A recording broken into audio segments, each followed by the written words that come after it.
Hello and welcome once again to Akoset's vlog. If you're new here, kindly subscribe to my channel and don't forget to hit the notification bell when you're done. Today we are making banana bread, which is mostly sweet and moist, and it's also a type of bread made from overripe bananas. Yes, so today we are going to make this delicious bread at home, and also I'll be adding a new smoothie recipe which goes really well with a banana bread or cake at home. So kindly let's start.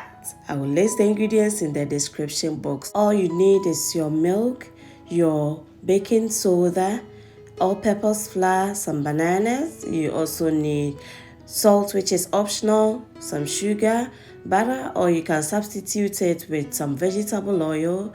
You also need your vanilla essence. You can also substitute with banana and then some eggs. So to begin with, I'm going to coat my loaf pan with some butter.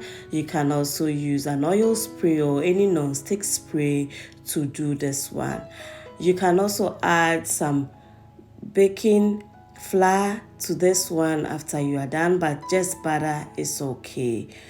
So after you set it aside and then you start with it. Proceed here. Now in my bowl, I'm going to peel my bananas into this. This recipe really calls for overripe bananas. Yes, the one almost going bad because it's very sweet and very aromatic too. So after we are going to mash it, you can use your blender to mash it, or you can use the masher or just a simple fork like I'm doing here to do this one. You can make it very smooth, or you can leave it chunky, like with some chunks of the banana inside it. I don't want it smooth. I want to feel some bananas inside my banana cake or bread. So this is what I'm going for. With a stand mixer, I'm going to add half cup of sugar into it. This is granulated sugar. I'm going to add it little at a time so that it doesn't splatter on my working surface. And then this I'm doing on a low speed.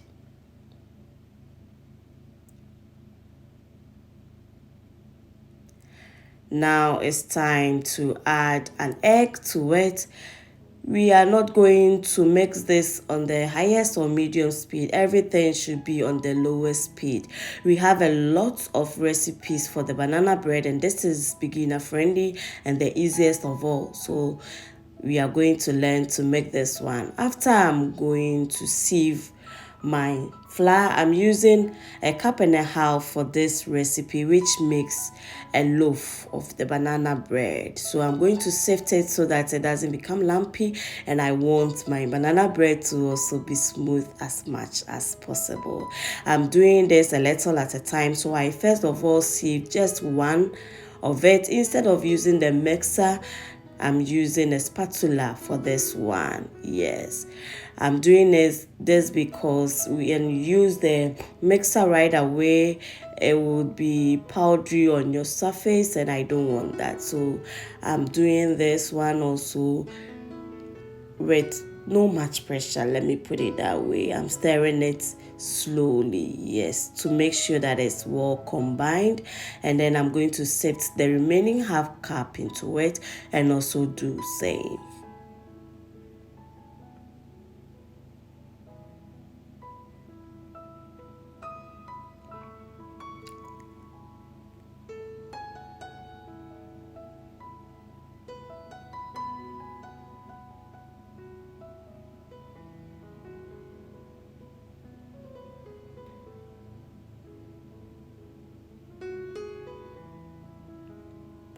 Now that I'm done, I'm going to add a third cup of vegetable oil into it. You can substitute it with margarine or butter, and then I'm going to add half cup of my evaporated milk into it. After, I'm adding just a teaspoon of my vanilla essence. If you have banana essence too, add a teaspoon of it. Now I'm adding some baking soda. This is half teaspoon, and then half teaspoon of salt. After, I'm going to mix it till it's well incorporated. So at this time, your oven should be preheating at 180 degrees Celsius, and then this is the consistency we will be going for today. Now when you are done, make sure to scoop in or fold in the outer part of your bowl into the mixture.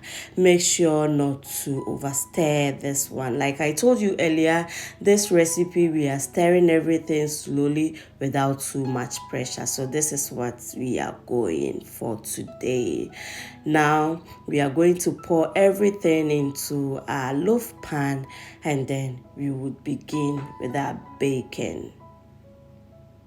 So when you're done pouring everything into it, you can just shake it a little bit and then you put it in your oven, or you can make a small incision on the top of the pan so that the bubbles in it can have a place to evaporate when you are baking it. This way it casts into it beautifully instead of just cracking anyway. So I set it at 180 degrees for 40 minutes, and this is how it looks like. Now we are going to test it. No, it's not done because it's still moist inside. So we are going to put it back in, and after an additional 5 minutes, this is how it looks like. It came out clean, so our bread is ready. Look at how it cuts beautifully on top of it, and the base of it is also well done. So our bread is done now. It's heavy. This is bread or cake, and trust me, it's so delicious. Everyone would love it. Now slice them into smaller portions, and then you can keep it in your refrigerator and be eating it as and when you need it. You can also make some ice cream parfait from this one, or you can drink it with your smoothie that we are going to prepare next. If you are still watching me at this stage, why don't you make me happy by subscribing to my channel, pressing on the notification bell so that you'll be one of the first people to be notified when any of my videos are uploaded. So now we are going to start with our smoothie also, and you just need an apple, some 2 bananas, and your Greek yogurt. So I sliced my banana into smaller pieces, and then my apples too. You can peel the skin off, or you can add it like you see here. Add some Greek yogurt and some sugar or honey to taste. If you don't like Greek yogurt, you can substitute with coconut or almond milk or any milk of your choice. Make sure not to blend your apples with the seed because it's very poisonous and not good for the tummy at all. So I added some ice cubes to make it more dense and smoother, and then I'm going to pour it into my glass and enjoy with my banana bread or cake. Thank you lovely people for watching my video. Don't forget to share me out, comment on my video for more recipe. Till we see each other next time, is bye bye.